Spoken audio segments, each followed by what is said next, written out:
Hi, my name's Renee Boney-Jett, and I'm the author of Story Tells a Story About Organizing. Follow along with me as the story takes Linda and George on an adventure through time and space to learn about Black organizing across Minnesota. Come read along with me. George and his big sister Linda are going to the barbershop with Dad. It has been a long time since they could visit. Linda is excited, and George can't keep still. The barbershop looks a lot different today. The change made George not want to stay. Linda, look!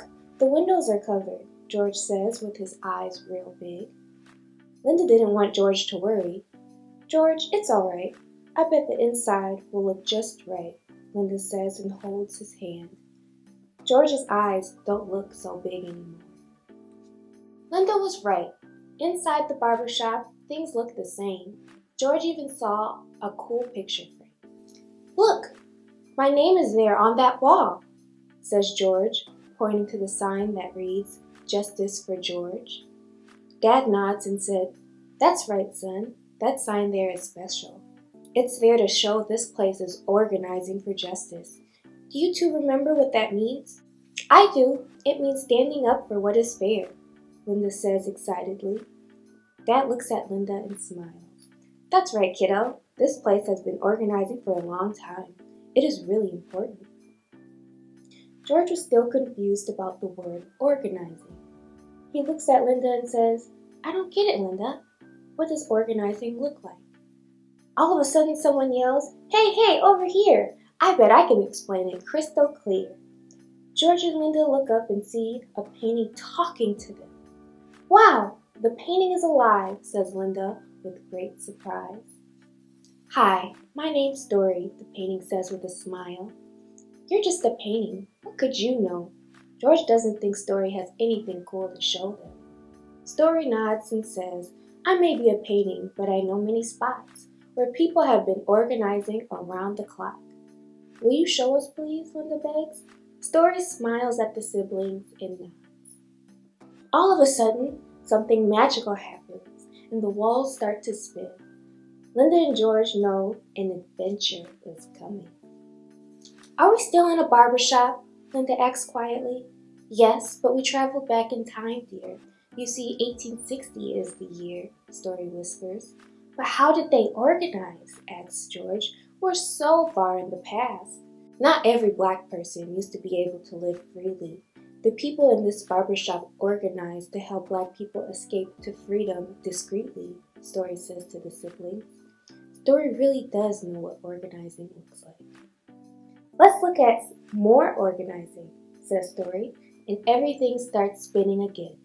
How exciting. Linda and George look all around. It looks really cool. Wow, there's so many people here, George says with his eyes wide once again. Welcome to 1920. In this shop, people gave haircuts for free, Story says. Is this how they organized? Asks Linda. Sure is.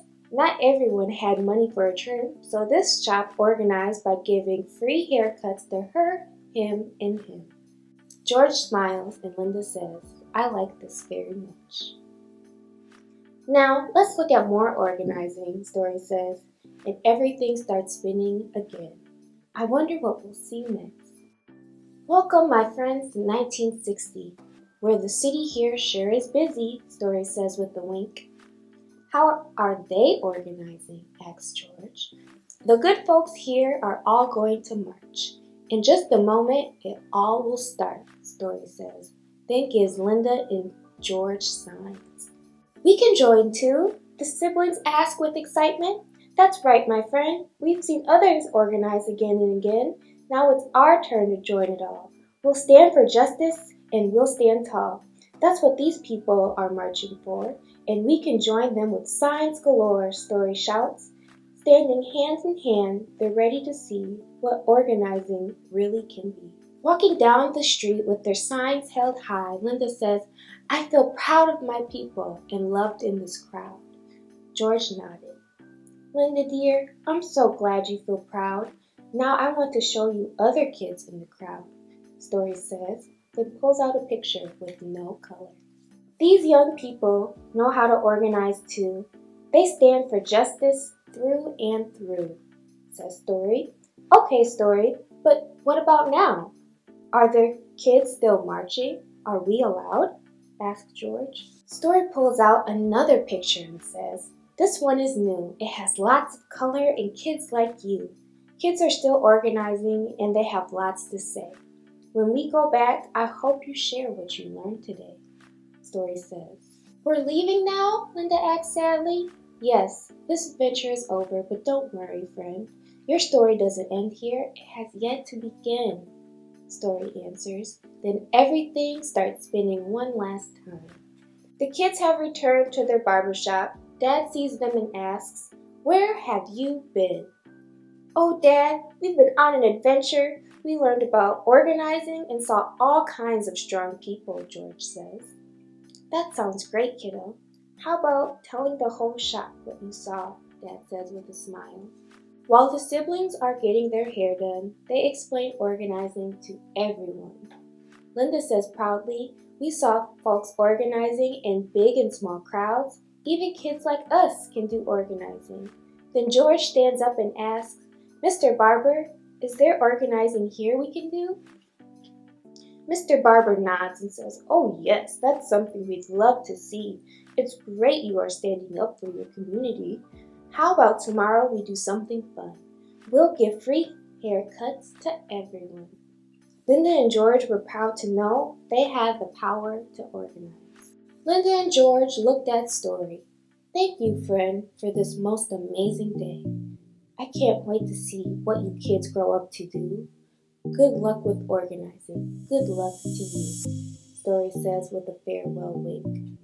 The end.